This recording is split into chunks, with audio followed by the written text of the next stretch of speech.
നമസ്കാരം. മറ്റൊരു വീഡിയോയുമായി ഞാൻ പ്രേക്ഷകർ മുമ്പിലേക്ക് എത്തുകയാണ്. മറ്റൊന്നുമല്ല, കഴിഞ്ഞ കുറച്ച് ദിവസമായി സിനിമാ മേഖലയിലെ പ്രതിസന്ധികളാണ്, സിനിമാ മേഖലയിലുണ്ടായ പ്രശ്നങ്ങളാണ് ഞാൻ വാർത്തയായിട്ട് പ്രേക്ഷകർ മുമ്പിലേക്ക് എത്തിച്ചത്. അതുമായി ബന്ധപ്പെട്ട് കഴിഞ്ഞ ദിവസം തിയേറ്റർ ഉടമകളുടെ അസോസിയേഷനായ ഫിയോക്ക് അടിയന്തരമായൊരു യോഗം ചേരുകയും ആ യോഗത്തിൽ കുറച്ച് തീരുമാനങ്ങൾ കൈക്കൊള്ളുകയും ചെയ്തു. അത്തരമൊരു യോഗം ചേരുന്നുവെന്ന് എനിക്ക് അവിടെ നിന്ന് തന്നെ ഫിയോക്ക് സംഘടനയിൽ നിന്ന് തന്നെ അറിയിക്കുകയും ചെയ്തു. അങ്ങനെ ഞാൻ ഉച്ചയ്ക്ക് അവിടെ എത്തുകയും ചെയ്തു. അതുമായി ബന്ധപ്പെട്ട് അന്നത്തെ ഫിയോക്കിൻ്റെ പ്രസിഡന്റ് അന്ന് എനിക്കൊരു അഭിമുഖം തരികയും ചെയ്തു. ആ അഭിമുഖമാണ് ഇപ്പോൾ മുഖ്യധാര മാധ്യമങ്ങളെല്ലാം ഏറ്റെടുത്തിരിക്കുന്നത്. അന്ന് തന്നെ മുഖ്യധാര മാധ്യമങ്ങളെല്ലാം ഏറ്റെടുത്തു.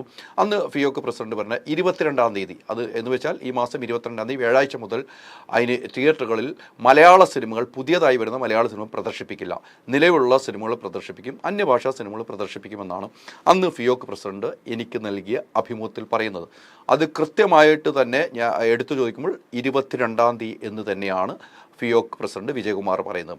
അതിനുശേഷം രാത്രി എനിക്ക് കിട്ടിയ വിവരം ഇവർ 22 നിന്നുള്ള 23 സമരം മാറ്റുന്നു എന്നാണ്. കാരണം 22-ാം തീയതി ഒരു വലിയ സിനിമ റിലീസുണ്ട്. ആ റിലീസുകൾ കഴിഞ്ഞതിന് ശേഷം സിനിമ തിയേറ്ററിൽ പുതിയ സിനിമ എടുക്കുന്നില്ല എന്നൊരു തീരുമാനത്തിലേക്ക് പോയി. അത് തിയേറ്റർ അസോസിയേഷനുള്ളിൽ തന്നെ ഭിന്നാഭിപ്രായം ഉണ്ടായ സാഹചര്യത്തിലാണ് അത്തരമൊരു തീരുമാനം ഉണ്ടായതെന്നാണ് എനിക്ക് കിട്ടിയ വിവരം. ഈ സംഭവവുമായി ബന്ധപ്പെട്ട് അന്ന് ഞാൻ ഈ ഫിയോക്കിൻ്റെ സെക്രട്ടറിയെ വിളിച്ചു ചോദിച്ചപ്പോൾ ഇങ്ങനെ ഒരു തെറ്റ് പറ്റിയാണ് 22 എന്ന് പറയുന്ന വെള്ളിയാഴ്ച എന്നായിരുന്നു വിജയകുമാർ ഓർത്തിരുന്നത്, അതുകൊണ്ടാണ് അങ്ങനെ പറ്റിയെന്ന് ന്യായങ്ങളൊക്കെ പറഞ്ഞു. ഓക്കെ, ആ ന്യായങ്ങളൊക്കെ അംഗീകരിക്കുന്ന നിലയിലേക്ക് കാര്യങ്ങളൊക്കെ മുന്നോട്ട് പോയപ്പോൾ അന്ന് പറഞ്ഞ വാക്ക് ഇപ്രകാരമാണ്. ഒന്നും കൂടെ പ്രഷർ മുമ്പിലേക്ക് ഞാൻ വെക്കുകയാണ്. ഇനിയിപ്പോൾ എന്ത് ചെയ്യാനാണ് തീരുമാനം? പ്രതിഷേധം എന്താണ്? പ്രതിഷേധം ഈ കേരളത്തിലെ തിയേറ്ററുകളോട് മലയാള സിനിമയുടെ നിർമ്മാതാക്കളാണ്, ഇല്ലെങ്കിൽ ഡിസ്ട്രിബ്യൂട്ടേഴ്സാണ് ഈ വിവേചനങ്ങളെല്ലാം കാണിച്ചുകൊണ്ടിരിക്കുന്നത്. അതുകൊണ്ട് തന്നെ അടുത്ത വ്യാഴാഴ്ച മുതൽ റിലീസ് ചെയ്യുന്ന മലയാള ചിത്രങ്ങളൊന്നും ഫിയോക്കിൻ്റെ മെമ്പേഴ്സ് കളിക്കുന്നില്ല എന്ന് തീരുമാനിച്ചു. ഒരു മലയാള സിനിമയും ഒരു സിനിമ ഇതിനൊരു ഒത്തുതീർപ്പുണ്ടാവുന്നിടം വരെ ഒരു മലയാള സിനിമയും ഫിയോക്കിൻ്റെ മെമ്പർമാർ കളിക്കുന്നില്ല എന്ന് തീരുമാനിച്ചു. നിലവിൽ ഇന്നത്തെയാണ് ലാസ്റ്റ് റിലീസ് എന്ന് പറയാം. തീർച്ചയായിട്ടും ഇനി മലയാള സിനിമ റിലീസ് ചെയ്യില്ല. മലയാള സിനിമ ഈ തീരുമാനം എല്ലാം വിവരിച്ചുകൊണ്ട് തന്നെ എല്ലാ സംഘടനകളും കാര്യം ഞങ്ങളെ ജീവിക്കാൻ അനുവദിക്കണം, ഈ ബിസിനസ്സുമായിട്ട് മുന്നോട്ട് പോകാൻ അനുവദിക്കണം. മൂവി വേൾഡ് മീഡിയ ഈ വാർത്ത പുറത്ത് വിട്ടതിന് തൊട്ട് പിന്നാലെ നിർമ്മാതാക്കളുടെ സംഘടന പിറ്റേ ദിവസം തന്നെ ഒരു വാർത്താക്കുറിപ്പ് ഇറക്കിയിരുന്നു. ഒരു കാരണവശാലും തിയേറ്റർ ഉടമകൾ ഇത്തരം ഇവരെ കെട്ടിയേൽപ്പിക്കുന്ന രീതിയിലോ ഇവരെ ഭീഷണിപ്പെടുത്തുന്ന രീതിയിലോ പ്രൊജക്റ്റ് വെക്കണം എന്നുള്ള കാര്യങ്ങളൊന്നും പറഞ്ഞിട്ടില്ല. ഇവർ സമരവുമായി മുന്നോട്ട് പോയി കഴിഞ്ഞാൽ ഒരു കാരണവശാലും സഹകരിക്കില്ല, ഒരു ചർച്ചയ്ക്കുണ്ടാകില്ല എന്ന് ഇവർ മുന്നോട്ട് വെച്ചൊരു പത്രക്കുറിപ്പ് ഇറക്കുകയും ചെയ്തു. അതിനുശേഷം ഉച്ചയായപ്പോൾ സിയാദ് കൊക്കർ, നിർമ്മാതാക്കളുടെ സംഘടന വൈസ് പ്രസിഡന്റും അതോടൊപ്പം തന്നെ വിതരണക്കാരുടെ സംഘടന വൈസ് പ്രസിഡന്റും വിതരണക്കാരുടെ സംഘടന നേരത്തെ പ്രസിഡന്റും ചേംബറിലെല്ലാമുള്ള വ്യക്തിയാണ് സിയാദ് കൊക്കർ. ദീർഘകാല സംഘടനയുടെ തലപ്പത്തുള്ള ഒരു വ്യക്തിയാണ്. സിയാദ് കോക്കർ എനിക്കൊരു അഭിമുഖം തരികയും ചെയ്തു. സിയാദ് കോക്കർ ആ അഭിമുഖത്തിൽ പറയുന്ന കുറേ വ്യക്തമായ കാര്യങ്ങൾ സൂചിപ്പിച്ചു. അതിൽ പറയുന്നത് ഫിയോക്ക് എന്നൊരു പ്രസ്ഥാനം ഫെഡറേഷൻ രണ്ടായി പിളരുകയും ഫിയോക്ക് ഉണ്ടാകുകയും ചെയ്യുകയായിരുന്നു. ആ സമയത്ത് വിജയകുമാർ ഫിയോക്കിലില്ല. വിജയകുമാർ KSRT ബസ്സിന് കൈ നീട്ടി കയറിയ ഒരു വ്യക്തിയാണ്. വിജയകുമാറിനെ പരിഹസിച്ചുകൊണ്ട് തന്നെയാണ് സിയാദ് കോക്കർ പറഞ്ഞത്. അല്ല എന്ന് ഞാൻ പറയുന്നില്ല. അവിടെ പറയുന്ന പ്രത്യേക ഒരു കാര്യങ്ങൾ, അന്ന് ഫിയോക്ക് ഉണ്ടാകുമ്പോൾ ഒരു സമരവുമായി മുന്നോട്ട് പോകില്ല, ഒരു ടേബിളിന് ചുറ്റും ഇരുന്ന് ചർച്ച ചെയ്ത് പരിഹരിക്കണം എല്ലാ കേസുകളും എന്ന് പറഞ്ഞത്. എന്നാൽ അതിന് വിരുദ്ധമാണ് ഈ സമരപ്രഖ്യാപനമെന്നാണ് സിയാദ് കോക്കർ അന്ന് പറഞ്ഞത്. അവിടെ മറ്റൊരു പ്രധാനപ്പെട്ട കാര്യം പറയുന്നു. എന്തുകൊണ്ട് 22-ാം തീയതി പ്രഖ്യാപിച്ച സമരം 23-ലേക്ക് മാറി എന്നൊരു ചോദ്യം ഉന്നയിച്ചപ്പോൾ ഇരട്ടത്താപ്പ് നയമാണ്. അപ്പോൾ സിയാദ് ഇരട്ടത്താപ്പല്ല, അതിനും അപ്പുറത്തേക്ക് എന്തെങ്കിലും പേരാണ് പറയേണ്ടത് സിയാദ് കോക്കർ എൻ്റെ അഭിമുഖത്തിൽ പറയുന്നുണ്ട്. അതോടൊപ്പം തന്നെ ഇപ്പോൾ ഓടിക്കൊണ്ടിരിക്കുന്ന സിനിമ ഓടുന്നു, അപ്പം ചക്കച്ചുള പോലെ പൈസ കിട്ടിയാൽ ഇവർക്ക് ഒരു പ്രശ്നമില്ല എന്ന നിലയിലേക്ക് സിയാദ് കോക്കർ ഇതിനൊരു പ്രതികരണം എനിക്ക് നൽകുകയും ആ പ്രതികരണം ഒന്ന് കേൾക്കാം. അതായത് ഇപ്പൊ കളിച്ചുകൊണ്ടിരിക്കുന്ന പ്രേമലു അല്ലെങ്കിൽ മറ്റുള്ള പടങ്ങൾ അത് കളിക്കും. അതെന്ത് കളിക്കുന്നത്? അപ്പൊ സമരം എന്ന് പറഞ്ഞു കഴിഞ്ഞാൽ അവിടെ വെച്ച് നിർത്തണ്ടേ? അത് കളിച്ചുകൊണ്ടിരിക്കുന്നതാണ്. അതെന്താണത്? അത് തിയേറ്ററിൽ നിന്ന് മാറ്റില്ല. അതെന്തേ? എന്താ ചക്കച്ചുളമാര് കാശ് കിട്ടുമ്പോഴത്തേക്ക് അത് നിർത്തിയിട്ടാണ് സമരം ചെയ്യണത്? ഇവിടെ അഖിലേന്ത്യാ പണി മുടക്കും, അതേമാതിരി തന്നെ മറ്റേ സ്റ്റേറ്റ് വൈസ് പണി മുടക്കുമ്പോൾ ട്രാൻസ്പോർട്ട് ബസ്സിൻ്റെ ജീവനക്കാരും ബസ് ജീവനക്കാരും പണി മുടക്കുമ്പം അന്നത്തെ ഓട്ടം ഇല്ല, അത് ഞങ്ങൾ നേരത്തെ ഓടാൻ തീരുമാനിച്ചതാണെന്നും പറഞ്ഞാണ് പടം. അതാണ് ഇപ്പൊ അങ്ങനെയാണ് അവർ തീരുമാനിച്ചത്. അതെന്തൊരു ധൈര്യം പോരാ, വളരെ നാണക്കേടാണ് ഇത് കേട്ടോ. എന്ന് വെച്ച് കഴിഞ്ഞാൽ ഓടുന്ന പടം ഓടിക്കോട്ടെ, അത് റിലീസ് ചെയ്ത് എല്ലാ ക്യാമ്പിലും ഓടുന്നുണ്ട്. 135 160 ക്യാമ്പിലും ഓടുന്നുണ്ട്. പിന്നെന്ത് സമരമോടും? പിന്നെന്ത് സമരം? സമരം ചെയ്യണമെങ്കിൽ അവിടെ വെച്ച് നിർത്തണം. ഇപ്പം ഞങ്ങൾ പ്രൊഡ്യൂസർ അസോസിയേഷനും ഡിസ്ട്രിബ്യൂട്ടർ അസോസിയേഷൻ കൂടെ ഒരുമിച്ച് സമരം ചെയ്യണമെങ്കിൽ പ്രൊഡക്ഷൻ വേണ്ടാന്ന് വെച്ച് കഴിഞ്ഞാൽ പിന്നെ പ്രൊഡക്ഷൻ ഇല്ല. അങ്ങനെയല്ലേ?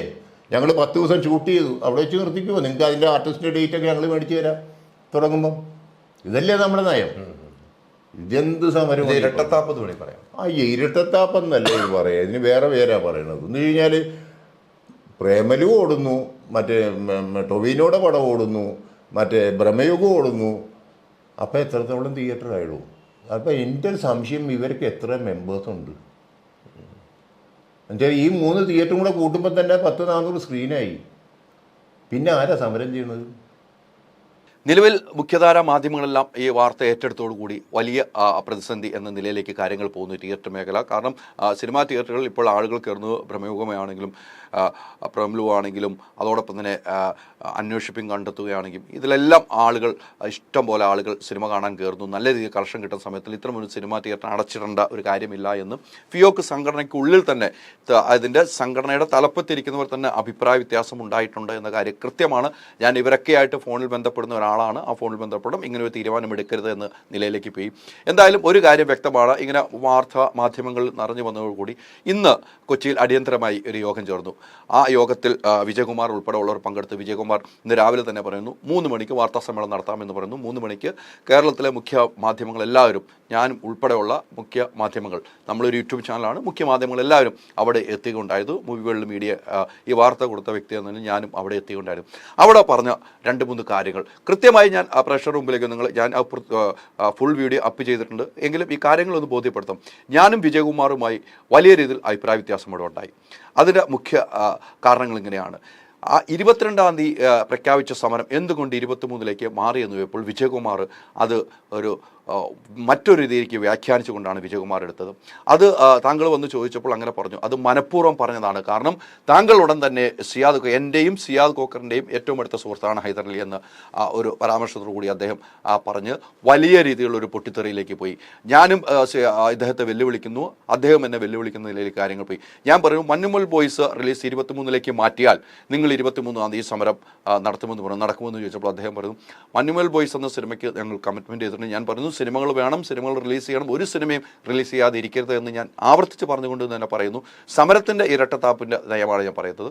അത് ഈ മാസമല്ല അടുത്ത മാസമായാലും ആ സമരവും ആ സിനിമ നമ്മൾ റിലീസ് ചെയ്യും, അതിനൊരു കമ്മിറ്റ്മെൻ്റ് ഉണ്ട് എന്ന് പറയുന്നു. അപ്പോൾ ബാക്കിയുള്ള ചെറിയ സിനിമകളുടെ കാര്യത്തിൽ അവർക്ക് യാതൊരു ഉത്തരവാദിത്വമില്ല എന്ന് പറയുന്നത്, അതാണ് ഇരട്ടത്താപ്പ് എന്ന ഒരു നയം ഞാൻ അവിടെ ഇന്ന് പറഞ്ഞത്. അപ്പോഴാണ് വിജയകുമാർ പൊട്ടിത്തെറിക്കുകയും വളരെ മോശമായ നിലയിൽ സിയാദ് കോക്കറിനെ ഒരു വലിയ സിയാദ് കോക്കറിനെ ഹീറോ ആക്കി അഭിമുഖം എടുക്കുന്ന ഒരാൾ എന്ന നിലയിൽ എൻ്റെ അടുത്ത് അദ്ദേഹം പറയുണ്ടായി. എന്നാൽ വിജയകുമാർ താങ്കളെയും ഹീറോ ആക്കി തന്നെ താങ്കളും ഒരു പ്രസ്ഥാനത്തിൻ്റെ തലപ്പത്തിരിക്കുമ്പോൾ താങ്കളുടെ അഭിമുഖം എടുത്ത് ഞാൻ നൽകിയിട്ടുണ്ടെങ്കിൽ അതൊരു മാധ്യമത്തിൻ്റെ ധർമ്മമാണ്. എൻ്റെ അടുത്ത് താങ്കൾ അഭിമുഖം തന്നിട്ടുണ്ടെങ്കിൽ ആ വാർത്ത പ്രേക്ഷകരുടെ മുമ്പിലേക്ക് എത്തിക്കുന്നു. അതിൻ്റെ കൗണ്ടർ ചെയ്യാൻ വേണ്ടി മറ്റ് സംഘടന ആൾ കൗണ്ടർ ചെയ്യുന്നു. ഇത് മാത്രമാണ് ഞാൻ ചെയ്യുന്നത്. അതിനത്രമാത്രം പൊട്ടിത്തെറിക്കാനോ വലിയ വാക്കേറ്റത്തിലേക്ക് പോകേണ്ട കാര്യമില്ല. പിന്നീട് സിയാദ് കോക്കറിലേക്ക് നമ്മൾ വാർത്താ സമ്മേളനം വേറെ ദിശയിലേക്ക് പോയി. സിയാദ് കോക്കറിലേക്ക് ആണ് അദ്ദേഹം ഫോക്കസ് ചെയ്തത്. 23 ക്രിമിനൽ കേസുകളിലെ ആളാണ് സിയാദ് കോക്കർ എന്ന് പറയുന്നു. ചർച്ചയ്ക്ക് മുമ്പ് സമരം നടത്തുന്നത് ശരിയാണോ എന്ന നിലപാടും അതും അദ്ദേഹം വ്യക്തമാക്കുന്നുണ്ട്. വിതരണക്കാരുടെ സംഘടന കാരണം നിരവധി നിർമ്മാതാക്കൾ പൊറുതിമുട്ടിയിരിക്കുന്നു എന്നുമാണ് അദ്ദേഹം പറഞ്ഞത്. അപ്പം ആ വാക്കുകൾ ഞങ്ങൾ തമ്മിലുണ്ടായ ഒരു വാക്കേറ്റമാണ് പ്രേക്ഷകർ മുമ്പിലേക്ക് വെക്കുന്നത്. നിങ്ങൾ വിജയകുമാർ എൻ്റെ അടുത്ത് പറഞ്ഞ 22-ാം തീയതി വ്യാഴാഴ്ച എന്ന് എടുത്തു പറഞ്ഞിരുന്നു. വ്യാഴാഴ്ച എന്ന് നിങ്ങൾ വൈകുന്നേരം കത്ത് ഡ്രാഫ്റ്റ് ചെയ്യുമ്പോൾ പറഞ്ഞ ആ 22 എന്നുള്ള എനിക്ക് മറന്നുപോയതാണ്. ഞാൻ വെള്ളിയാഴ്ചയായിരുന്നു എൻ്റെ ഓർമ്മയെന്നാണ് പറഞ്ഞത് എന്ന് ഞാൻ പറഞ്ഞില്ല. നിങ്ങളുടെ സെക്രട്ടറി എന്നോട് പറഞ്ഞു. ഞാൻ വിളിച്ചു ചോദിച്ചപ്പോൾ ഈ പറഞ്ഞ കാര്യം എൻ്റെ സെക്രട്ടറിക്ക് അല്ലാതെ വേറെ ഈ ഒറ്റ മെമ്പേഴ്സിനും അറിയത്തില്ല. കാര്യം അറിഞ്ഞു കഴിഞ്ഞാൽ ഇത് ലീക്കായി കഴിഞ്ഞാൽ അതിനനുസരിച്ച് പ്ലാൻ ചെയ്യും. നമ്മളൊരു യുദ്ധത്തിലേക്ക് ഇറങ്ങിക്കഴിഞ്ഞാൽ യുദ്ധതന്ത്രങ്ങളാണ് വരുന്നത്. അതിന് നമ്മൾ പലരെയും കരുവാക്കിയെന്നിരിക്കും. അപ്പം നിങ്ങളെ മൊത്തം പേരെയും വിളിച്ചിട്ട് വിഡ്ഢികളാക്കുന്നതിനേക്കാൾ നല്ലത് ഒരാളെ വിളിച്ചിട്ട് ഈ കാര്യം പറഞ്ഞു വിട്ടു കഴിഞ്ഞാൽ പിന്നെ പ്രശ്നമില്ല. അത് തെറ്റി, വിഡ്ഢിയായതല്ല. നിങ്ങൾ ചെയ്ത സമരപ്രഖ്യാപനം 22 വ്യാഴാഴ്ച എന്ന് കൃത്യമായിട്ട് പറഞ്ഞു. അത് പ്രേക്ഷകരുടെ മുമ്പിലേക്ക് ഞാൻ അത് കൃത്യമായിട്ട് നൽകി. ഇപ്പം നിങ്ങൾ വീണ്ടും ഇരട്ടത്താപ്പ് പറഞ്ഞു. മഞ്ഞുമേൽ ബോയ്സ് എന്ന സിനിമ 10-ാം തീയതി റിലീസാണെങ്കിൽ നിങ്ങൾ അതുവരെ കാത്തിരിക്കും. കാര്യം അപ്പൊ നിങ്ങൾ ഇരട്ടത്താപ്പല്ലേ അത്? എന്ത് എന്ത് അല്ല, ഇരട്ടത്താപ്പാണ്. നിങ്ങൾ എഗ്രിമെന്റ് കാണിച്ചു തരൂ. നിങ്ങൾ മഞ്ഞുമേൽ ബോയ്സ് എന്നാണ് റിലീസ്, ആ എഗ്രിമെന്റ് കാണിച്ചു തരാൻ നിങ്ങളെ വെല്ലുവിളിക്കുന്ന ഞാൻ ചലഞ്ച് ചെയ്യുന്നു. മഞ്ഞുമേൽ ബോയ്സ് റിലീസ് വരെ അത് കഴിഞ്ഞിട്ട് സമരമുള്ള ആ റിലീസിന്റെ ഡേറ്റ് ഒന്ന് കാണിച്ചു തരൂ. നിങ്ങളെ വെല്ലുവിളിക്കുകയാണ് ഞാൻ. മഞ്ഞുമേൽ ബോയ്സിന്റെ എഗ്രിമെന്റ് ഇന്ന് വന്നിട്ടുള്ള എല്ലാ തിയേറ്ററിലും 22-ാം തീയതി ഓക്കെ. ആ ഡേറ്റിന് എല്ലാവരും പടം സൈൻ ചെയ്ത് കൊടുത്തിട്ടുണ്ട്. ഉണ്ട്. അത് 23 ആണെങ്കിൽ നിങ്ങൾ സമരം ചെയ്യില്ല എന്നല്ല പറഞ്ഞു. അല്ല, ഒരു പടത്തിന്റെ ഡേറ്റ് 1-2 ദിവസം മാറിക്കഴിഞ്ഞാൽ ആ സൈൻ ചെയ്ത നിങ്ങൾ അനൗൺസ് ചെയ്ത ഡേറ്റിൽ വ്യത്യാസം ഉണ്ടല്ലോ എന്ന് പറഞ്ഞ് കേരളത്തിലെ ഒരു തിയേറ്ററുകാരനും ഇവിടെ ഒരു പടവും കളിക്കാതിരുന്നിട്ടില്ല. അങ്ങനെ ഏതെങ്കിലും പടം കളിക്കാതിരുന്നിട്ടുള്ള അല്ല, ഇത്തരം ഒരു സമരം വന്നിട്ടുമില്ല. ഇത്തരം ഒരു സമരം വന്നിട്ടില്ല. ഇത്തരം ഒരു സമരം വന്നിട്ടില്ല. ഇത്തരം ഒരു സമരം എന്ന് പറഞ്ഞാൽ എന്ത് സമരം? നിങ്ങൾ ഈ പറഞ്ഞതുപോലെ ഈ കണ്ടന്റുമായി ബന്ധപ്പെട്ട് നിങ്ങളൊരു സമര പ്രഖ്യാപനം നടക്കുന്നു. നിങ്ങൾ പറഞ്ഞ ഡേറ്റിൽ സമരം തുടങ്ങണം. ആ ഡേറ്റ് തുടങ്ങാതെ ഒരു സിനിമയ്ക്ക് വേണ്ടി, ഞാൻ ആ സിനിമയെ കുറ്റം പറഞ്ഞില്ല, എനിക്ക് ഇഷ്ടപ്പെട്ട ആളുകളുടെ സിനിമയാണ്, ആ സിനിമയ്ക്ക് വേണ്ടി നിങ്ങൾ എത്ര കാലം വരെ, ചിലപ്പോൾ 1 മാസം വരെ മാറ്റിവെച്ചും നിങ്ങൾ സമരം മുന്നോട്ട് കൊണ്ടുപോകും. അത് ഇരട്ടത്താപ്പ് നയമാണെന്ന് ഞാൻ പറഞ്ഞുള്ളൂ.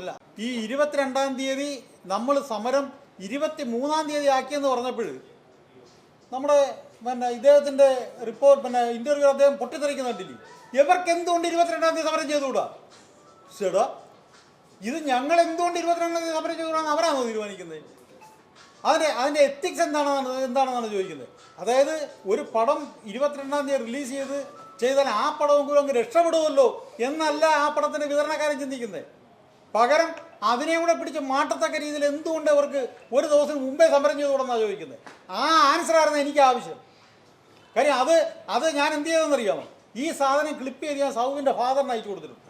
സൗബിൻ ഷാദറിനും അയച്ചു കൊടുത്തിട്ടുണ്ട്. അതാണ് കേട്ടോ, നിങ്ങളെ സഹായിക്കാനെന്നും പറഞ്ഞിരിക്കുന്ന വ്യക്തിയുടെ ഉദ്ദേശം ഇതാ. കാര്യം നിങ്ങളെ കൂടെ ഒക്കുവെക്കി മാറ്റുക എന്നുള്ളതാണ്. കാര്യം ഇവർ ഈ തലപ്പത്തിരിക്കുന്ന ഡിസ്ട്രിബ്യൂട്ടേഴ്സോ പ്രൊഡ്യൂസേഴ്സോ ആർക്കും തന്നെ ഇവിടെ സ്ഥിരമായിട്ട് പടം എടുക്കുന്നവരോ സ്ഥായിയായി ഇവിടെ നിലനിൽക്കുന്നവരെ സഹായിക്കണമെന്നുള്ള ഉദ്ദേശം അല്ല. ഇവരെയൊക്കെ എങ്ങനെയെങ്കിലും ട്രബിളിലാക്കണമെന്നുള്ള ഉദ്ദേശത്തിൻ്റെ പുറത്താണ്. ഇവിടെ പടം എടുക്കുന്ന ഒരു പ്രൊഡ്യൂസേഴ്സിനും ഒരു ഡിസ്ട്രിബ്യൂട്ടേഴ്സിനും ഇവിടെ തലപ്പത്തിരിക്കുന്ന ആരെയും ഇഷ്ടമല്ല. ഇവർ ഏകദേശം 10-15 പ്രൊഡ്യൂസേഴ്സ് എന്നെ വിളിച്ച് പറഞ്ഞിട്ടുണ്ട്.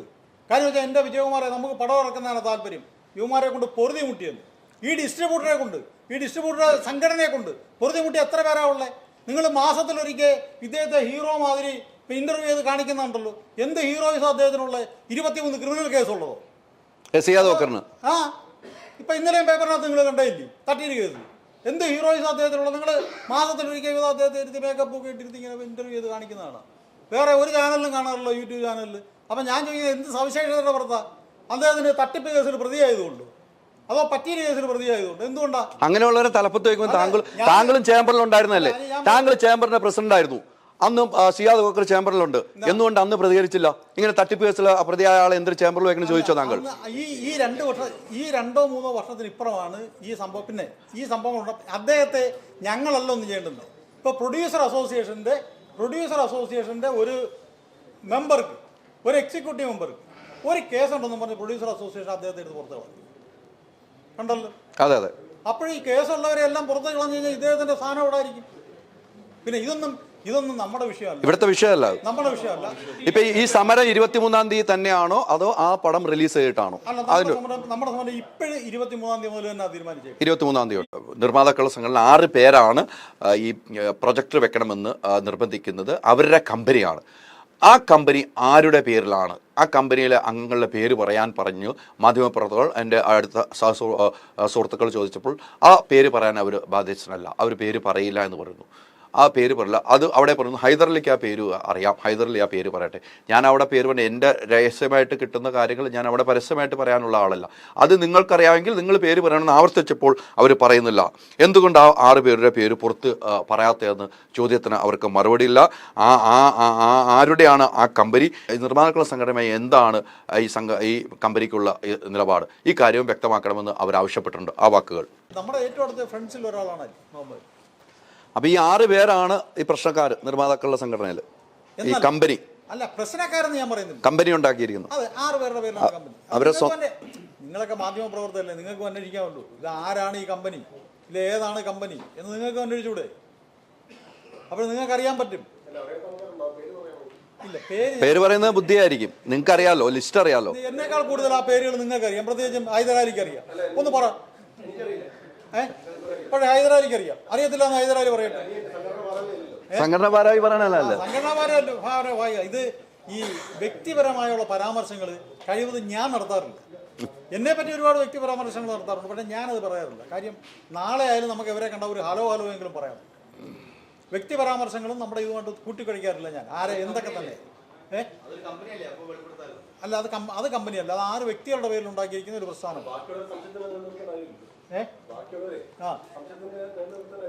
അല്ല, അത് ആർക്കും സംശയമില്ല. ആ സംഘടനയുള്ള എല്ലാവർക്കും അറിയാം ഇത് ആരൊക്കെയായി 6 പേരെന്ന്. നിങ്ങൾക്ക് കുറച്ച് പേർക്ക് മാത്രമേ ഉള്ളൂ അറിയാം. ഇപ്പം അവരുമായിട്ട് നമ്മളുമായിട്ടൊക്കെ അടുത്ത് സഹകരിക്കുന്ന ഹൈദരാലിക്ക് അറിയാം ഇത് 6 പേരാരാണ്. അങ്ങനെ എല്ലാവർക്കും അറിയാം 6 പേരാറാണ്. നിങ്ങൾ അങ്ങോട്ട് ഇറങ്ങിയിട്ട് ഹൈദരാലിക്ക് ചോദിച്ചു നോക്കും ആരായി 6 പേരെന്ന്. അല്ല, കിളി പറയുന്നതൊക്കെ പറഞ്ഞു. അല്ല, നിങ്ങൾ തന്നെ പറഞ്ഞ അവർ കമ്പനി ആണോ എന്ന് അറിയില്ല, അവരുടെ സ്വന്തമാണോ എന്ന് അറിയില്ല എന്ന് പറയാനാ പറഞ്ഞത്. ഞങ്ങൾക്കറിയാം ഇത് എന്താണെന്ന്. ഞങ്ങളുടെ പൂർണ്ണമായിട്ട് എല്ലാ രേഖകളും ഉണ്ട്. അസോസിയേഷന്റെ 6 പേരാണല്ലോ ഈ കമ്പനി രൂപീകരിക്കപ്പെട്ടതെന്ന് പറയുന്നത്. ഈ 6 പേരിൽ ഒതുങ്ങി നിന്ന് ബാക്കിയുള്ളവരൊക്കെ ഇവർക്ക് സപ്പോർട്ട് ചെയ്ത് കൊടുക്കുവാണോ? അല്ല, ഇത് ഈ 6 പേരിൽ ഒതുങ്ങി നിന്ന് ബാക്കിയുള്ളവർ സപ്പോർട്ട് ചെയ്യാമെന്ന് എനിക്കറിയാം. ആദ്യം പിന്നെ നിങ്ങൾ ആരെങ്കിലും ഒന്ന് വ്യക്തമാക്കുക. കാര്യം ഇത് പ്രൊഡ്യൂസർ അസോസിയേഷന്റെ ആണോ ഈ കമ്പനി, അതല്ല 6 പേരുടെ ആണോ ഈ കമ്പനി? ഇത് രണ്ടിലേതായാലും അവർക്ക് ഗുരുവാണ്. കാര്യം ഒരു അസോസിയേഷന്റെ പേരിലാണ് അവർ കമ്പനി നടത്തുന്നുണ്ടെങ്കിൽ ഓക്കെ, നോ പ്രോബ്ലം, അതവർ പറയട്ടെ. അതല്ല ഞങ്ങൾ 6 പേരാണ് ഈ കമ്പനി നടത്തുന്നുണ്ടെങ്കിൽ ഈ 6 ഞങ്ങളുടെ കമ്പനിയാണ്, അത് പറയട്ടെ. ഞങ്ങളുടെ കയ്യിൽ അതിനെല്ലാം വ്യക്തമായ തെളിവുകളുണ്ട്, വ്യക്തമായ കാര്യങ്ങളുണ്ട്. 6 പേരുടെ പേരിലാണ് കമ്പനി രജിസ്റ്റർ ചെയ്തിരിക്കുന്നത്. ഈ 6 പേരാണ് ഈ കമ്പനിയുടെ നടത്തിപ്പുകാർ. ഇത് പ്രൊഡ്യൂസർ അസോസിയേഷൻ്റെ പേരിൽ എന്തിനു വലിച്ചിടുന്നു നമുക്കറിയത്തില്ല. പക്ഷേ ഒരു സംഘടനയ്ക്ക് മാത്രമേ മറ്റൊരു മെമ്പേഴ്സിനെ ഭീഷണിപ്പെടുത്താൻ പറ്റൂ. അതിന് ഈ മെമ്പേഴ്സിനെ, ഞങ്ങളുടെ മെമ്പേഴ്സിനെ ഭീഷണിപ്പെടുത്താനാണ് ഈ സംഘടനയുടെ ബാനർ ഉപയോഗിക്കുന്നുള്ളതാണ് പിന്നെ നമുക്ക് വ്യക്തമായിരിക്കുന്നത്.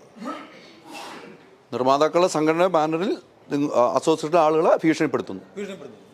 തുടക്കത്തിൽ തന്നെ പറയുന്നുണ്ട് നിർമ്മാതാക്കളുമായി ചർച്ചയ്ക്ക് തയ്യാറാണെന്ന് പറയുന്നുണ്ട്. അപ്പോൾ പറയുന്ന ചർച്ചയ്ക്ക് തയ്യാറാണ് എന്ന് പറയുമ്പോൾ ഒരു കാരണവശാലും നിർമ്മാതാക്കളുടെ സംഘടന ചർച്ചയ്ക്ക് തയ്യാറല്ല. കാരണം ഇത് സമരം പ്രഖ്യാപിക്കുന്നതിന് മുമ്പ് ഒരു നോട്ടീസ് നൽകുകയോ മാധ്യമങ്ങളിലൂടെ, അതായത് എൻ്റെ മാധ്യമത്തിലൂടെ മൂവി വേൾഡ് മീഡിയയിലൂടെ ഇത് പുറത്തു വരികയും ചെയ്തുകൊണ്ട് ഇവർ ഇനി ചർച്ചയ്ക്കില്ല എന്ന് പറഞ്ഞു. ഇവർ പറയുന്നത് ഒരു കാരണവശാലും ചർച്ചയ്ക്ക് ഉണ്ടാകില്ല എന്ന് പറഞ്ഞു. കാരണം ഈ നേതൃത്വമായി ചർച്ചയ്ക്കില്ല എന്ന നിലപാടിൽ ഉറച്ചു തന്നെ നിർമ്മാതാക്കൾ നിൽക്കുന്നു. മറ്റൊരു പ്രധാനപ്പെട്ട കാര്യം ഇവർ ഇന്ന് വിജയകുമാർ പറഞ്ഞത് ഇപ്രകാരമാണ്. നിർമ്മാതാക്കൾ ഭീഷണിപ്പെടുത്തിയാണ് ഈ പ്രൊജക്ടർ വെക്കണമെന്ന ആവശ്യവുമായി ബന്ധപ്പെട്ട് ഭീഷണിപ്പെടുത്തുന്നു. പല ഉദാഹരണത്തിനായി ഒരു തിയേറ്റർ ഉടമയുടെ പേരായിരുന്നു എനിക്കറിയാവുന്നത്. അദ്ദേഹത്തെ പേര് ഓർമ്മപ്പെടുത്താതെ ഞാൻ പറഞ്ഞപ്പോഴും ആ തിയേറ്റർ മാത്രമില്ല, പല തിയേറ്ററിലും ഈ പ്രൊജക്ടർ വെക്കണമെന്ന് പറഞ്ഞ് ഭീഷണിപ്പെടുത്തിയാണ്, വലിയ രീതിയിൽ ഭീഷണിപ്പെടുത്തുന്നു. അങ്ങനെ ഭീഷണിപ്പെടുത്തുന്ന ആ ഭീഷണിയിൽ വഴങ്ങില്ല എന്നാണ് ഇവർ പറയുന്നത്. എന്നാൽ നിർമ്മാതാക്കൾ അങ്ങനെ ഭീഷണിപ്പെടുത്തിയിട്ടില്ല എന്നാണ് കഴിഞ്ഞ ദിവസം സിയാദ് കോക്കർ എൻ്റെ അടുത്ത് പറഞ്ഞത്. ഇതുമായി ബന്ധപ്പെട്ട് ഇപ്പം പുതിയ തിയേറ്ററിൽ വരുമ്പോഴാണ് ഈ പ്രൊജക്ടർ വേണമെന്ന് നിർമ്മാതാക്കൾ പറഞ്ഞിരിക്കുന്നത്. നിലവിലിപ്പം നിങ്ങളുടെ സംഘടനയിൽ തന്നെയുള്ള വയനാട് ഏരിയ എന്ന് എനിക്ക് തോന്നുന്നു, അദ്ദേഹത്തിന്റെ പേര് എനിക്ക് പറഞ്ഞു, അദ്ദേഹത്തിന്റെ തിയേറ്ററുമായി ബന്ധപ്പെട്ടാണ് ഇപ്പോൾ പ്രശ്നം ഉടലെടുത്തതെന്നാണ് എനിക്ക് മനസ്സിലാക്കാൻ കഴിഞ്ഞത്. മാത്രം തിയേറ്റർ കാര്യം ഇതിപ്പം പിന്നെ ഏകദേശം ഒരു മാസത്തിന് മുമ്പ് തന്നെ പയ്യന്നൂർ 4 തിയേറ്റർ കിടപ്പുണ്ട്. അത് ഓപ്പണിംഗ് റെഡിയാണ്, പക്ഷേ ഇവർ കൊടുക്കുന്നില്ല, പണം കൊടുക്കുന്നില്ല. അദ്ദേഹത്തിന് പ്രൊജക്ടറും ഉണ്ട്, പക്ഷേ ഒരു സിനിമ കൊടുക്കുന്നില്ല. അവർ പറഞ്ഞത് നീ പ്രൊജക്ടർ മേടിച്ച് വെക്കാനാണ് പറയുന്നത്. 4 തിയേറ്ററും കൂടെ പ്രൊജക്ടർ മേടിച്ച് വെക്കണമെന്നുണ്ടെങ്കിൽ ഏകദേശം 2 കോടി രൂപയ്ക്ക് മേളിലാവും. വെറുതെ ബാങ്ക് ലോണും എടുത്ത് തിയേറ്ററും കംപ്ലീറ്റ് ചെയ്തിട്ട് ഓപ്പണിങ്ങിൻ്റെ തലേ ദിവസം നീ പ്രൊജക്ടർ മേടിച്ചു പോയെന്ന് പറഞ്ഞാൽ പറ്റൂ. അതുവരെ അവർ അനങ്ങത്തില്ല. കാര്യം പടം ഫിക്സ് ചെയ്ത് തിയേറ്ററും ഓപ്പണിങ്ങിന് തയ്യാറായി എല്ലാം റെഡിയായി നിൽക്കുമ്പോഴായിരിക്കും 2 ദിവസം മുമ്പ് വിളിച്ച് പറയുന്നത് പടമില്ല, നീ ഇല്ലേ വേണേൽ പ്രൊജക്ടർ മേടിച്ചു വെക്കുക. പയ്യന്നൂർ തിയേറ്റർ ഓപ്പണിങ്ങിന് തയ്യാറായി കിടക്കുകയാണ്. പാരിപ്പള്ളിയിൽ നിലവിലുള്ള തിയേറ്ററുകളിൽ പണം കൊടുക്കാൻ തയ്യാറാവുന്നില്ല, VPF വേണമെന്ന് പറഞ്ഞു. കൽപ്പറ്റയിൽ ഇപ്പം പിന്നെ തിയേറ്ററുകൾ പിന്നെ 2 തിയേറ്റർ ഉണ്ടായിരുന്ന തിയേറ്റർ 3 സ്ക്രീനാക്കിയപ്പോൾ അവർക്ക് പടവുമില്ല, BP ഇല്ലെങ്കിൽ VPF ചാർജും കൊടുക്കണം. അതും അടഞ്ഞു കിടക്കുക ഒരു സ്ക്രീൻ. അപ്പോൾ ഇനി ഏകദേശം 8-10 തിയേറ്ററുകൾ നവീകരണം തുടങ്ങാനുള്ള സാധ്യതയുള്ള തിയേറ്ററുകളാണ്. കാര്യം കളക്ഷനിൽ വളരെ മോശം, ഒരു കാരണവശാലും സർവൈവ് ചെയ്യാൻ പറ്റുന്നില്ല. അതിൻ്റെ പരിസരത്ത് മൊത്തം മൾട്ടിപ്ലക്സുകളുണ്ട്. അപ്പോൾ അവർക്ക് സർവൈവ് ചെയ്യണമെന്നുണ്ടെങ്കിൽ ഈ വലിയ സ്ക്രീനുകളൊക്കെ ചെറുതാക്കി തിയേറ്റർ നവീകരിച്ചേ മുന്നോട്ട് പോകാൻ പറ്റും. അതിൻ്റെ അഷുറൻസ് വേണം. പിന്നെ ഈ പറയുന്ന നിബന്ധനകളൊന്നും ഇവിടുത്തെ പിന്നെ മൾട്ടിപ്ലക്സുകൾക്കില്ല. PVRന് അവർക്ക് ഇഷ്ടമുള്ള പ്രൊജക്ടർ മേടിച്ചു വെക്കാം. അവർക്ക് പബ്ലിസിറ്റി കോൺട്രിബ്യൂഷനേ ഇല്ല. അവിടെ റെപ്രസെൻറ്റേറ്റീവ് പരിസരത്ത് പോലും പോകാൻ പറ്റത്തില്ല. ടേംസിൽ നമുക്ക് കിട്ടുന്നതിനേക്കാളും 10% കുറവ്, ഇത്രയൊക്കെ അവർക്ക് കൊടുക്കാം. ഇവിടുത്തെ പാവപ്പെട്ടവന് ജീവിക്കാൻ നിവൃത്തിയില്ലാതെ ഈ ബിസിനസ് കൊണ്ട് നടക്കുന്ന സിംഗിൾ തിയേറ്ററുകാരന് പരമാവധി അടിച്ചേൽപ്പിക്കാവുന്ന മാക്സിമം കാര്യങ്ങൾ അടിച്ചേൽപ്പിച്ച് മുന്നോട്ട് പോകുക, അത് അനുവദനീയമല്ല. ഈ UFOയുടെയൊക്കെ ചാർജ് ഉണ്ടോ? 12,000 രൂപ മറ്റാണ് ഇപ്പോൾ ഒരു സിനിമയ്ക്കുള്ള ചാർജ് വരുന്നത്. 10,000 രൂപ. അപ്പം നിർമ്മാതാക്കളാണ് ചാർജ് കൊടുക്കേണ്ടത്. അപ്പം അവരുടെ കണ്ടന്റ് വരുമ്പോൾ അത് അൺലിമിറ്റഡ് 5,000 രൂപയാണ്. അപ്പം നിർമ്മാതാക്കളെ സംബന്ധിച്ച് അതല്ല ലാഭം ആണ്. അപ്പോൾ അതിന് പകരം 5,000 രൂപ ലാഭിക്കാൻ വേണ്ടി എക്സിബിറ്ററെ പറയുന്നത് എന്തോ, നീ 1 കോടി രൂപയുടെ പ്രൊജക്ട് മേടിച്ചു വെക്കാൻ. അവരുടെ പ്രൊജക്ട് മേടിക്കണമെന്നും അങ്ങനെ ഒരു ഡിമാൻഡ് അവർ പറയുന്ന പ്രൊജക്ടേ വാങ്ങാവൂ എന്ന് ഡിമാൻഡ് അവർ വെക്കുന്നുണ്ട്. കാര്യം പല തിയേറ്ററിലും ഈ പ്രൈസ് കുറഞ്ഞ 1K പ്രൊജക്ട് മേടിച്ച് വെച്ചിട്ടുണ്ട്. ഇപ്പോൾ ഈ കൽപ്പറ്റയിൽ 1K പ്രൊജക്ടറുണ്ട്, അതിൽ കണ്ടന്റ് കൊടുക്കാൻ പറയുന്നു. പറഞ്ഞാൽ അതിൻ്റെ കണ്ടന്റ് ഞങ്ങളുടെ കയ്യിലില്ല, ഞങ്ങളുടെ കയ്യിൽ 2Kയോ അതിൻ്റെ മേളിലോട്ടുള്ള കണ്ടന്റേ ഉള്ളൂ. കാര്യം ഇവരുടെ കണ്ടന്റിനനുസരിച്ച് പ്രൊജക്ട് ഉണ്ടായിക്കോളും. പ്രൊജക്ടറിനനുസരിച്ചുള്ള കണ്ടന്റ് അല്ല ഇവരുടെ കയ്യിലുള്ളത്. കണ്ടന്റിനനുസരിച്ച് തിയേറ്ററിന് പ്രൊജക്ട് മേടിച്ച് വെക്കണം. പിന്നെ അതുപോലെ നമ്മുടെ ന്യായമായ ചോദ്യം, ഏതെങ്കിലും നമ്മളെങ്ങനെയാണ് ഒരു സാധനം ഉപയോഗിക്കുന്നത്? ആ സാധനത്തിൻ്റെ ഉപയോഗം കൊള്ളാം എന്ന് കണ്ടിട്ടല്ലേ ആ സാധനം മേടിച്ച് ഉപയോഗിക്കുന്നത്? അതോ ഭീഷണിപ്പെടുത്തിയാണോ എല്ലാവരും ഉപയോഗിക്കുന്നത്? ഭീഷണിയുണ്ട്.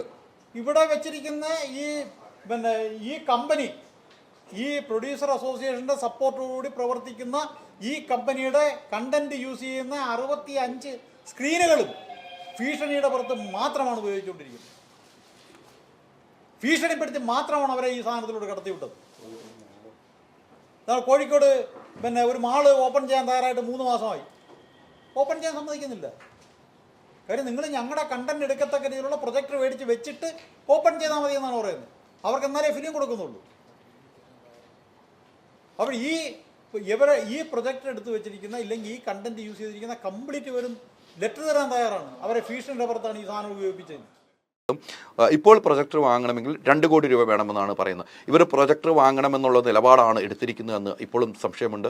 ഇവരുടെ കണ്ടന്റ് ഇവർ കൊടുക്കണമെങ്കിൽ ഇവർ പറയുന്ന പ്രൊജക്ടറിലൂടെ പോകണം, അല്ലെങ്കിൽ ഇവർ വെച്ചിരുന്ന പ്രൊജക്ടറിലും ഈ കണ്ടന്റ് കൊടുക്കാമെന്ന് പറയുന്നു.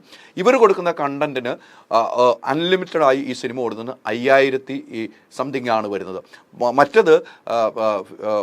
മറ്റേ പ്രൊജക്ടറിൽ ഓടിക്കണമെങ്കിൽ UFO ഉൾപ്പെടെയുള്ള ഇതിലേക്ക് പോകുന്നെങ്കിൽ 12,000 രൂപ വേണമെന്നു. അപ്പോൾ നിർമ്മാതാക്കൾക്ക് അത് ഭാരിച്ച ഒരു തുകയാവുന്നത് കൊണ്ടാണ് ഇത്തരം നിലയിലേക്ക് പോകുന്നതാണ് നിർമ്മാതാക്കൾ പറയുന്നത്.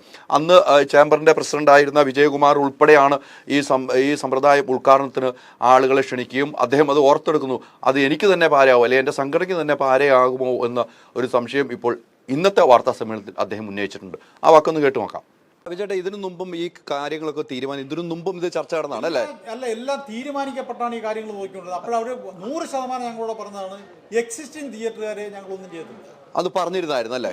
100% പറഞ്ഞു. എഗ്രിമെന്റ് അങ്ങനെ എന്തെങ്കിലും ഉണ്ടല്ലോ? വാക്കാൽ എല്ലാം വാക്കാൽ പറഞ്ഞിട്ടുണ്ട്. കാരണം ഇതെല്ലാം ഈ ആക്ച്വലി കണ്ടന്റ് മാസ്റ്ററിംഗ് എന്ന് പറയുന്ന പ്രോജക്റ്റ് കേരളത്തിൽ കൊണ്ടുവരാൻ ഉദ്ദേശിച്ചതും അതുകൊണ്ട് ഒരുപാട് മുന്നോട്ട് പോവുകയും ചെയ്ത ഒരു വ്യക്തി ഞാനാണ്. അതിന്റെ വലിയ ഇനാഗ്രേഷൻ വരെ നടന്നതാണല്ലോ ഇവിടെ അല്ലേ? കേരള ഫിലിം ചേംബറിന്റെ പ്രസിഡന്റാണ്. വലിയ ഇനാഗ്രേഷൻ നടന്നു, താങ്കൾ വരെ പങ്കെടുത്ത ഇനാഗ്രേഷൻ ആയിരുന്നു. തീർച്ചയായിട്ടും അത് എന്റെ മെമ്പേഴ്സിന് തന്നെ, തിയേറ്റർ മെമ്പേഴ്സിന് തന്നെ ഒരു പാരയായി മാറുമെന്ന് ഞാൻ കരുതിയില്ല.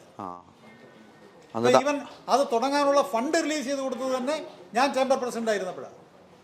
ഈ കണ്ടന്റ് മാസ്റ്ററിംഗ് യൂണിറ്റ് തുടങ്ങാനുള്ള ഫണ്ട് അവർക്ക് കുറച്ച് ലോണായിട്ട് കൊടുത്തത് തന്നെ ഞാൻ കേരള ഫിലിം ചേംബറിന്റെ പ്രസിഡന്റ് ആയിരിക്കുമ്പോൾ ഫിലിം ചേംബറിൽ നിന്നാണ്. പക്ഷേ അത് എനിക്കിട്ട് തന്നെ താങ്ങു വരുമെന്ന് ഞാൻ വിചാരിച്ചതില്ല, എൻ്റെ മെമ്പേഴ്സിന്. എന്തായാലും മറ്റൊരു പ്രധാനപ്പെട്ട കാര്യവും ഇന്ന് പറഞ്ഞിരുന്നു.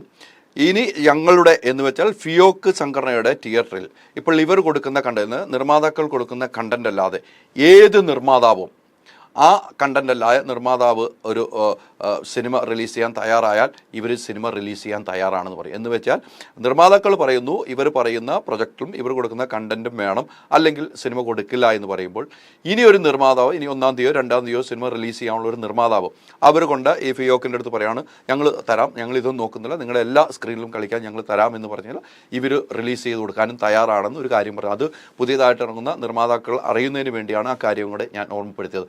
നിലവിൽ സമരം മുന്നോട്ട് പോകും. തീർച്ചയായിട്ടും 23-ാം തീയതി സമരമല്ല, പ്രതിഷേധം മുന്നോട്ട് പോകും. നിലവിൽ ഓടുന്ന സിനിമകൾ ഓടും, പുതിയ മലയാള സിനിമ ഓടില്ല. നിലവിലുള്ള സിനിമകൾ ഓടും, പുതിയ മലയാള സിനിമകൾ ഓടും. ഏത് നമ്മുടെ ഈ പൂട്ടിക്കിടക്കുന്ന തിയേറ്ററുകളിൽ കൂടെ സിനിമ കൊടുക്കാം എന്ന് അവർ സമ്മതിക്കുന്ന ഏത് പ്രൊഡ്യൂസറുടെയും സിനിമ ഓടും. ഇപ്പം ഈ 25-ാം തീയതി ഒരു പടമുണ്ട്, അവർ പറയാം ഞങ്ങൾക്ക് ഈ പ്രശ്നമൊന്നുമില്ല, നമുക്ക് പ്രൊഡ്യൂസർ കണ്ടന്റോ ഇല്ലേ വേറെ കണ്ടന്റോ പ്രശ്നമില്ല, അവരുടെ ഉള്ള പ്രൊജക്ടറിൽ ആ കണ്ടന്റ് കൊടുക്കാൻ ഞങ്ങൾ തയ്യാറാണ്. സിനിമ ഓടും. അതാണ് ചോദിച്ചത്. അപ്പോൾ ഒരു നിർമ്മാതാവ് ആ പൂട്ട് ഇപ്പോൾ അവർ കൊടുക്കില്ല എന്ന് പറഞ്ഞാൽ തിയേറ്ററിലും കൊടുക്കുവാണെങ്കിൽ നിങ്ങൾ എല്ലാ സ്ഥലത്തും ഓടിക്കും. നമുക്ക് സിനിമ ഓടിക്കുക എന്നുള്ളതാണ് ഉദ്ദേശം. അല്ലാതെ ഇന്ന സിനിമ ബ്ലോക്ക് ചെയ്യണമെന്നോ ഇന്ന പ്രൊഡ്യൂസറുടെ സിനിമ ബ്ലോക്ക് ചെയ്യണമെന്നോ ഞങ്ങൾക്ക് ഒരു ഉദ്ദേശമില്ല. പ്രദർശന സജ്ജമായി കിടക്കുന്ന ഞങ്ങളുടെ മെമ്പേഴ്സിൻ്റെ തിയേറ്ററുകളിൽ പ്രൊജക്ടർ ഏതാണെന്ന് നോക്കാതെ, കണ്ടന്റ് ഏതാണെന്ന് നോക്കാതെ സിനിമ കൊടുക്കാൻ തയ്യാറായി കഴിഞ്ഞാൽ ഇവിടെ സമരമില്ല, ഒന്നുമില്ല. ഏത് പ്രൊഡ്യൂസറുടെ സിനിമ ഞങ്ങൾ ഓടിക്കും. അത്തരം സിനിമ ഓടിക്കാൻ തീരുമാനമുണ്ട്. ഇപ്പോൾ സിയാദ് ഖാൻ ഇപ്പോൾ നമ്മളെ വിളിച്ച് പറയാം, ഞാൻ അവിടെ സിനിമ കൊടുക്കാൻ, ഞങ്ങൾ ധൈര്യമായിട്ട് പറയും സിനിമ ഇട്ട് നമ്മൾ ഓടിക്കാമെന്ന് പറയും. അങ്ങനെയെങ്കിൽ സമരം എത്രമാത്രം വിജയിക്കുമെന്നാണ് കാത്തിരുന്ന് കണ്ടത്. എന്തായാലും അഭിപ്രായ വ്യത്യാസമുണ്ട്, അഭിപ്രായ വ്യത്യാസം ഉടലെടുത്തിട്ടുണ്ട്. വിജയകുമാർ ഇന്ന് പറഞ്ഞ കാര്യങ്ങളുമായി ബന്ധപ്പെട്ട് എന്തായാലും നിർമ്മാതാക്കളുടെ ഉള്ളിൽ ഒരു ചർച്ചയാവും. സിയാദ് കോക്കറിനെതിരെ ഈ ആഞ്ഞടിച്ചത് എന്തായാലും സിയാദ് കോക്കറിന് ഒരു പ്രതികരണം ഉണ്ടാവും. അതോടൊപ്പം സിയാദ് കോക്കർ അത്തരമൊരു നിലപാട് പറഞ്ഞിട്ടുണ്ടെങ്കിൽ അത് സംഘടനയ്ക്ക് വേണ്ടിയാണ് സിയാദ് കോക്കർ പറഞ്ഞിരിക്കുന്ന കാര്യം ഉറപ്പാണ്. അപ്പോൾ സിയാദ് കോക്കറിന് 23 ക്രിമിനൽ പ്രതിയാണ്, അതിൻ്റെ തെളിവ് സഹിതമുണ്ട് എന്ന് പറയുമ്പോൾ അത് തെളിവ് സഹിതം വിജയകുമാർ ഹാജരാക്കേണ്ട നിലയിലേക്ക് പോകും. വലിയ രീതിയിലേക്ക് തന്നെയാണ് ഈ സമരം പോകുന്നത് എന്ന കാര്യത്തിനുള്ള സമരം ഇപ്പോൾ വ്യക്തികൾ തമ്മിലായിരിക്കുന്നു എന്ന് വേണം ഇതിൽ നിന്നും നമുക്ക് മനസ്സിലാക്കാൻ കഴിയുന്നത്. എന്തായാലും സിനിമകൾ ഇപ്പോൾ പ്രേക്ഷകർ ഏറ്റെടുത്ത കാലമാണ്. ഇപ്പോൾ മമ്മൂക്കയുടെ പടമാണെങ്കിലും എല്ലാ പടങ്ങളും ഇപ്പം നല്ല രീതിയിൽ ഓടിക്കൊണ്ടിരിക്കുന്ന സമയമാണ്. പ്രേക്ഷകർ തിയേറ്ററിലേക്ക് വരുന്ന ഒരു സമയമാണ്. ആ സമയത്ത് തിയേറ്ററുകളിൽ പുതിയ സിനിമ ഓടിക്കില്ല എന്ന് പറയുന്നതിൽ യോജിക്കാൻ കഴിയില്ല. ഇവരുടെ കാര്യങ്ങൾ ഒരു ടേബിളിന് ചുറ്റുമിരുന്ന് സംസാരിച്ച് തീർക്കുകയാണെങ്കിൽ അത് എത്രയും നല്ലതായിരിക്കുമെന്ന് മാത്രമാണ് എനിക്ക് ഓർമ്മപ്പെടുത്താനുള്ളത്.